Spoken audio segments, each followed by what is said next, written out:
एक बार की बात है, एक छोटे से गांव में अर्जुन नाम का एक गरीब लेकिन होशियार लड़का रहता था।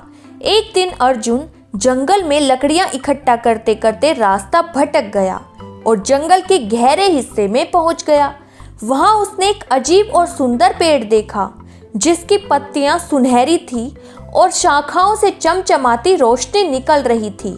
अर्जुन को यह पेड़ बहुत आकर्षक लगा। जब उसने पेड़ के पास जाकर उसे छुआ, अचानक पेड़ बोल पड़ा, अर्जुन, तुमने मुझे खोज लिया है। मैं एक जादुई पेड़ हूँ। मैं 3 वरदान देता हूँ, लेकिन उनका सही उपयोग होना चाहिए। अर्जुन ने पहला वरदान मांगा, मुझे एक ऐसी टोपी दो जिससे मैं अदृश्य हो सकूं। पेड़ ने उसे एक जादुई टोपी दी। अर्जुन ने दूसरा वरदान मांगा, मुझे ऐसी थैली दो जो कभी खाली न हो ताकि मैं जरूरतमंदों की मदद कर सकूं। पेड़ ने उसे वह भी दिया। कुछ समय बाद गांव पर एक विशाल राक्षस का हमला हुआ। उसने सब कुछ नष्ट करना शुरू कर दिया। अर्जुन ने तीसरा वरदान मांगने का फैसला किया, मुझे ऐसी शक्ति दो कि मैं राक्षस को हरा सकूं। पेड़ ने उसे एक जादुई तलवार दी और कहा, याद रखना, यह तलवार तभी काम करेगी जब तुम इसे बुद्धिमानी और नेक इरादों से चलाओगे।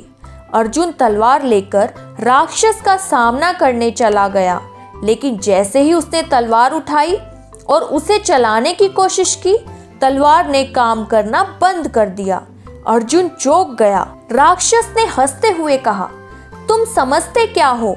इस तलवार से मुझे हरा दोगे?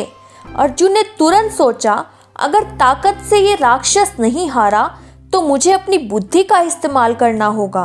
उसने अचानक टोपी पहन ली और अदृश्य हो गया। अब राक्षस अर्जुन को नहीं देख सकता था। अदृश्य अर्जुन ने धीरे धीरे तलवार से राक्षस के कमजोर स्थान पर वार किया।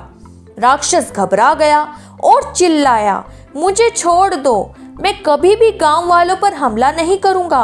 अर्जुन ने कहा, तुम्हें मुझसे नहीं, गांव वालों से माफी मांगनी होगी और उनकी मदद करनी होगी, तभी मैं तुम्हें छोड़ूंगा। राक्षस ने डर के मारे तुरंत माफी मांगी और गांव के लोगों की मदद करने का वादा किया।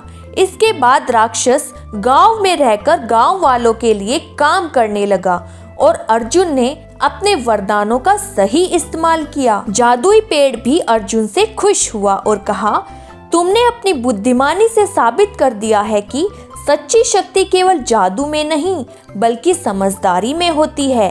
अर्जुन और गांव वालों का जीवन फिर से शांतिपूर्ण हो गया और राक्षस भी उनका सच्चा मित्र बन गया।